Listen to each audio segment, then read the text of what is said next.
Mencintai adalah soal keikhlasan. Keikhlasan untuk menyadari bahwa memang dia seharusnya berhak bahagia, bukan denganku, tapi dengan orang lain. Jian King pun membiarkan Xiao Xiao pergi. Baginya, dalam cinta, menyerah tak selalu berarti lemah. Kadang itu berarti dia cukup kuat untuk melepaskannya.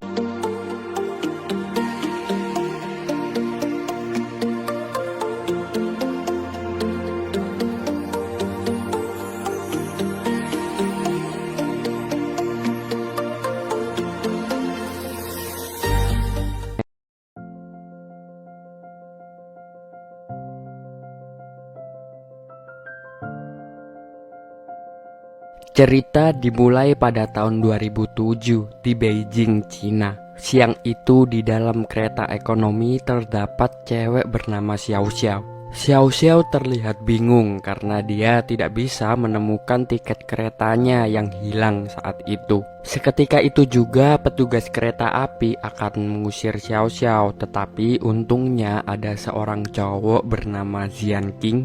Jian King menyelamatkan Xiao Xiao dengan cara memberinya tiket kereta api yang secara tidak sengaja Jian King membeli secara berlebih sebelumnya. Xiao Xiao pun langsung duduk di sebelah Jian King. Di situ juga ada teman-teman dari Jian King. Mereka saling berkenalan satu sama lain. Ternyata mereka sama-sama ingin pulang ke kampung halamannya, yaitu kota Youjiang. Sesampainya di kota Youjiang, Xiao Xiao tidak meninggalkan Jian King begitu saja. Mereka mulai kenal dan mereka semakin akrab. Xiao Xiao seringkali main ke rumah Jian King. Dari hari ke hari, Xiao Xiao dan Jian King semakin akrab dan mereka lama-lama semakin nyaman. Di suatu malam, Xiao Xiao keluar dengan Jian King. Di situ mereka melihat indahnya lautan.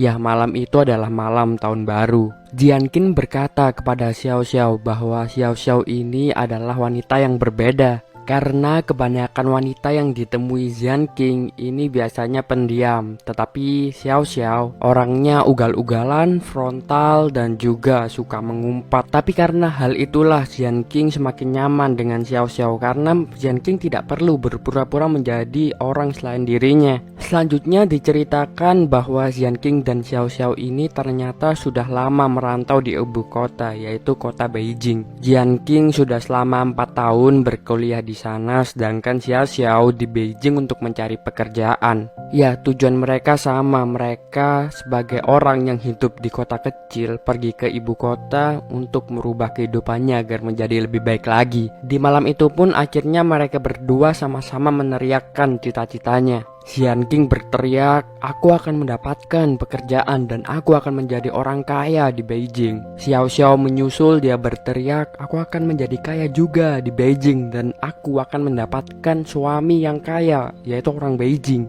Hari selanjutnya mereka berdua pun pergi lagi ke Beijing untuk mengejar cita-cita mereka. Jian King yang habis lulus kuliah, dia tidak seperti kebanyakan orang melamar pekerjaan sebagai PNS ataupun melamar ke korporasi. Karena dari kecil Jian King mempunyai cita-cita untuk menjadi pembuat game. Cita-cita yang sangat naif memang, tapi Jian King percaya bahwa dia lebih baik mencoba kemudian gagal daripada sudah menyerah sebelum mencobanya. Untuk menggapai cita-cita itu, Jian pun membuka counter berisi game di mall. Dia mengajak teman-temannya juga, dan dari hari ke hari Jian King pun mengembangkan gamenya. Kemudian di suatu malam Jian King seperti biasanya nongkrong bersama teman-temannya. Tiba-tiba di situ Xiao Xiao datang dengan membawa cowok culun yang kelihatannya cukup tua. Xiao Xiao memperkenalkan kalau ternyata cowok itu adalah pacarnya. Xiao Xiao juga bercerita bahwa pacarnya ini adalah seseorang PNS, sudah mempunyai rumah dan dia tentunya mapan. Dan di situ mereka semua akhirnya minum-minum.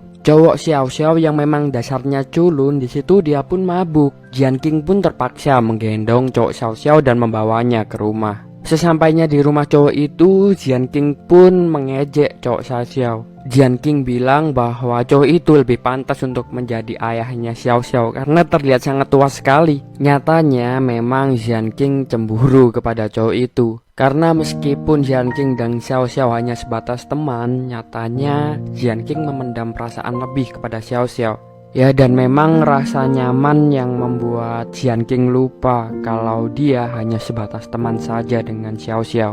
Padahal ketika itu Jian King tahu bahwa Xiao Xiao berpacaran dengan cowok ini bukan karena tampang ataupun parasnya, tapi karena mencari kekayaannya. Karena dari dulu Xiao Xiao menginginkan suami yang kaya yang bisa membuat hidupnya berubah. Beberapa bulan kemudian, counter game Jian King dan teman-temannya tidak kunjung berkembang. Mereka tidak menghasilkan cukup banyak uang. Hal itulah yang membuat satu persatu teman Jian King tersadar akan realita dan teman Jian King memilih untuk mencari pekerjaan yang lebih baik. Tetapi Jian King tetap mempercayai cita-citanya. Dia tetap meneruskan membuat game itu. Selanjutnya tiba-tiba Jian King ditelepon oleh Xiao Xiao. Xiao Xiao bilang bahwa dia ingin curhat. Jian King langsung bergegas untuk pergi ke rumah Xiao Xiao. Di situ Xiao Xiao bercerita bahwa dia habis diputusin oleh pacarnya. Alasan mereka putus karena orang tua pacar Xiao Xiao tidak menginginkan mantu yang miskin seperti Xiao Xiao. Saat mendengar cerita itu, awalnya memang Jian King prihatin, tapi sebenarnya dalam hatinya Jian King senang luar biasa. Lalu Xiao Xiao juga bercerita bahwa dia tidak mempunyai tempat tinggal lagi. Jian King yang kasihan pun akhirnya menawari bagaimana kalau Xiao Xiao tinggal serumah bersama dengan Jian King. Dan akhirnya mereka berdua tinggal bersama di suatu rumah yang sangat kecil. Ya, nyatanya mereka berdua ini memang sama-sama miskin, jadi mereka tidak punya uang untuk menyewa kontrakan atau kos yang besar. Jadi mereka tinggal di suatu kamar kos yang sangat kumuh. Meskipun begitu, karena mereka berdua saling nyaman, mereka sangat bahagia. Jian King seringkali memberikan jok-jok recehnya agar Xiao Xiao bisa ketawa. Karena bagi Jian King, cinta itu sederhana. Jika kamu tidak mampu membuatnya jatuh cinta, cukup hanya dengan membuatnya tertawa saja.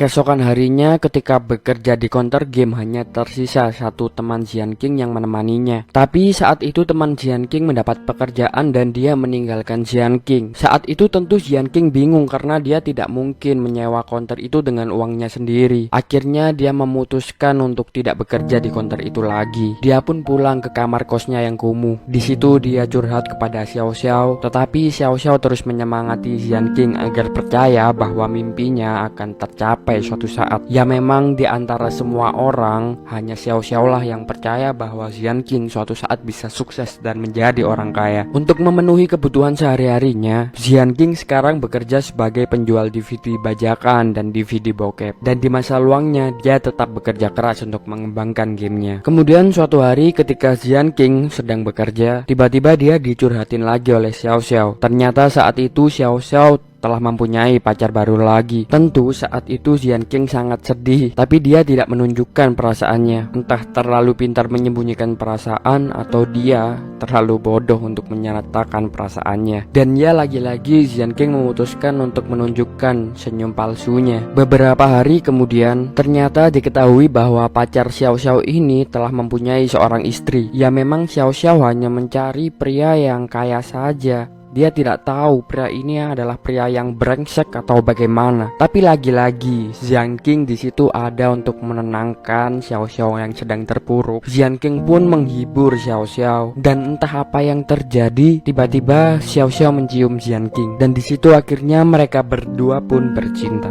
Keesokan harinya tanpa alasan yang jelas tiba-tiba Xiao Xiao meninggalkan Jian King. Tentu Jian King bingung. Jian King pun menelpon Xiao Xiao, tetapi Xiao Xiao tidak pernah mengangkat telepon.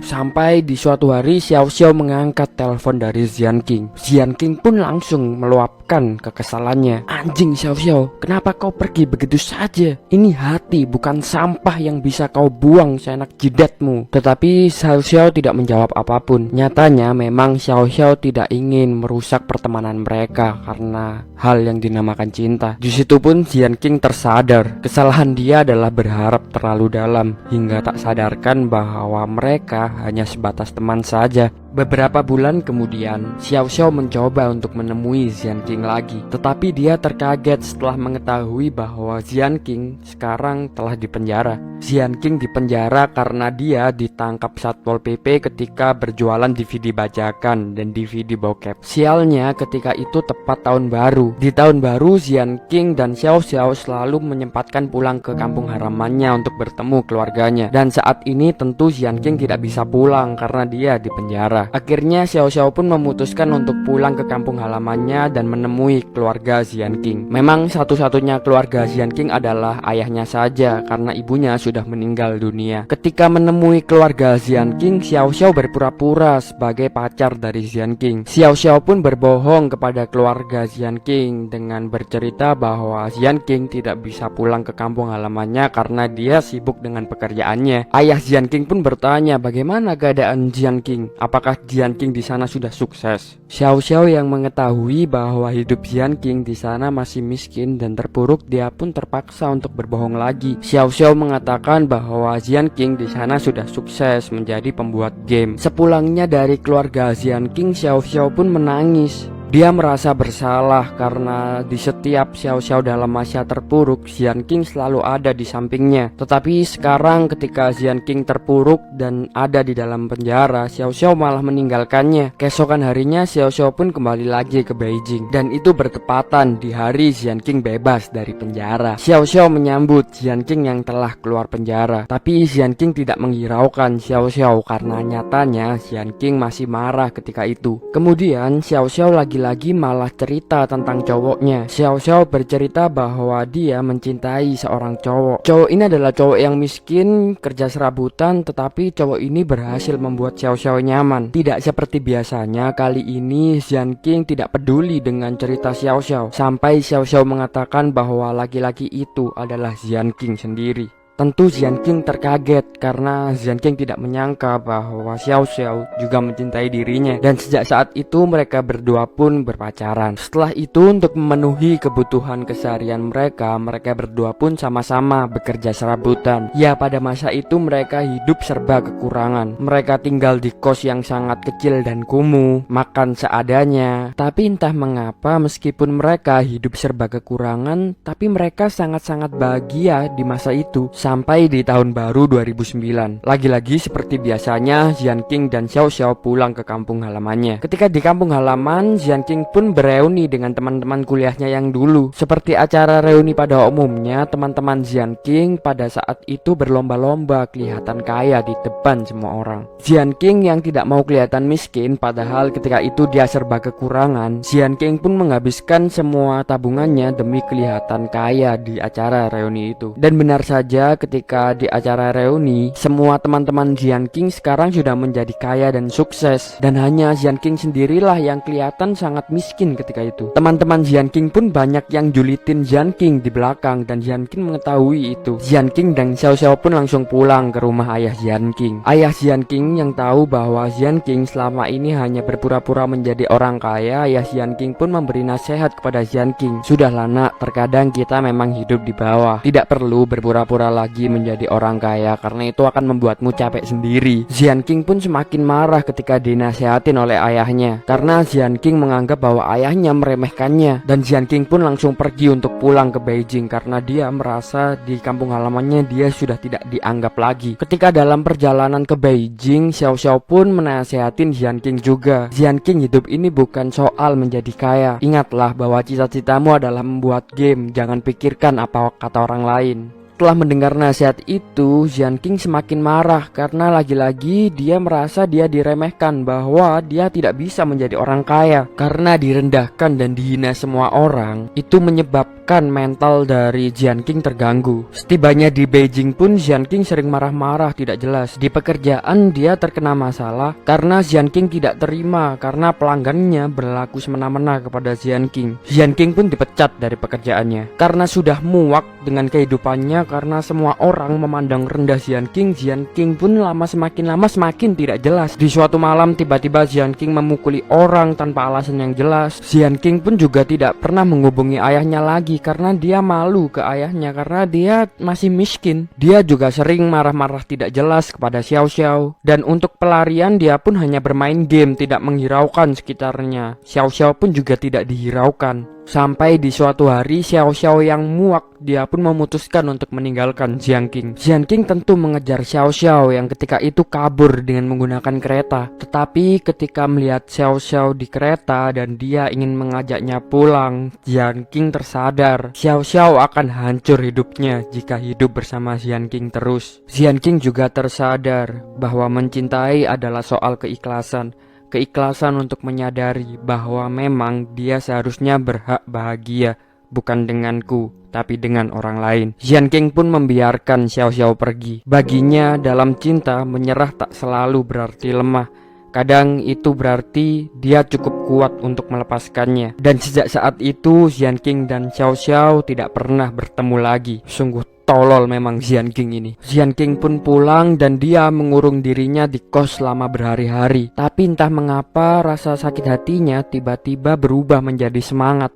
Jian King pun langsung dengan serius membuka bukunya dan mengembangkan gamenya yang belum sempat selesai. Dari hari ke hari dia mengerjakan gamenya sampai gamenya itu pun selesai dan dia mengupload gamenya ke internet. Setelah itu Jian King pun hidup seperti biasa. Dia menikmati kesendiriannya dengan melihat pemandangan, melihat kota-kota sekeliling. Dan selama itu juga dia masih memikirkan Xiao Xiao. Tetapi lagi-lagi bagi Jian King, Xiao Xiao adalah patah hati yang tidak pernah dia sesali. Tiba-tiba di suatu hari Jian King terkaget karena ketika dia berjalan-jalan di kota, semua orang memainkan game yang dia buat. Dia pun langsung mencoba mengecek rekening banknya. Dia semakin terkaget ketika melihat di dalam rekening banknya sudah ada uang bermiliar-miliar hasil dari penjualan game tersebut. Jian King pun menangis seakan tidak percaya dengan apa yang terjadi. Keesokan harinya pun Jian King ditemui banyak investor karena banyak yang ingin menginvestasikan uangnya ke game Jian King. Dan beberapa bulan kemudian Jian King sudah menjadi salah satu orang terkaya di Cina. Jian King pun juga sering masuk TV untuk diwawancarai atas kesuksesan yang telah dia capai. Dan pada suatu saat Xiao Xiao melihat Jian King yang ada di TV. Ketika itu Jian King diwawancarai dan dia ditanya, "Bagaimana Jian King kamu bisa sesukses ini?" Jawab Jian King, "Aku tidak pernah berpikir bisa menjadi sekaya ini karena dulu semua orang menghinaku dan merendahkanku. Tetapi aku terus berjuang karena ada seorang wanita yang selalu menyemangatiku dan selalu percaya bahwa suatu hari aku bisa sukses nantinya." Melihat itu pun Xiao Xiao ikut senang karena Jian King sekarang sudah kaya raya. Setelah Jian King kaya, Jian King pun berusaha membelikan rumah ayahnya dan mengajak ayahnya ke Beijing. Karena seumur hidupnya, Jian King tidak pernah membuat bangga dan membahagiakan ayahnya. Tetapi menyedihkannya, ayah Jian King meninggal dunia tidak lama setelah itu. Jian King pun sangat sedih, dan beberapa tahun pun berlalu. Jian King tidak pernah lagi bertemu Xiao Xiao dan sekarang dia sudah mempunyai istri dan seorang anak. Sampai di suatu waktu ketika Jian King sedang dalam pesawat, dia ternyata bertemu dengan Xiao Xiao. Dan saat itu sedang ada cuaca yang buruk sehingga penerbangan harus dihentikan. Mereka berdua terpaksa harus turun dan menginap di kota itu. Awalnya mereka berdua sangat canggung karena mereka sudah lama tidak bertemu. Xiao Xiao pun juga sungkan untuk menyapa Jian King karena sekarang Jian King orang yang sukses dan dia juga terkenal. Tapi akhirnya Jian King menyapa Xiao Xiao dulu dan akhirnya mereka di situ mengobrol. Mereka bercanda banyak hal. Jian King yang bosan akhirnya mengajak Xiao Xiao untuk pergi keluar untuk melihat pemandangan di sana. Dan di situ pun mereka mengobrol panjang. Xiao Xiao juga bercerita bahwa dia sampai detik ini masih melajang.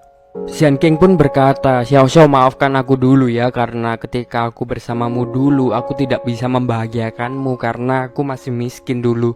Jian King juga bercanda ketika itu. Dia mengatakan kalau dulu Xiao Xiao tidak meninggalkannya dengan kereta, mungkin mereka masih bersama.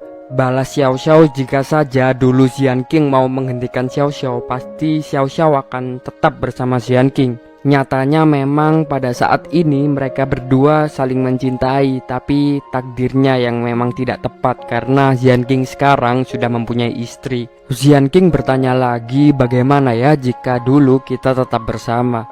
Jawab Xiao Xiao, "Ya mungkin kamu tidak akan menjadi kaya seperti sekarang Jian King." Setelah itu pun mereka berdua saling bernostalgia sampai Xiao Xiao mengatakan, "Aku sangat-sangat merindukanmu Jian King. Dan aku tahu ini sangat salah, tapi nyatanya aku masih mencintaimu Jian King." Jian King membalas, "Bukan Xiao Xiao, bukan cinta yang salah, hanya takdir yang salah." Dan akhirnya di situ Jian King pun memeluk Xiao Xiao untuk mengucapkan perpisahan selamat tinggal. I miss you.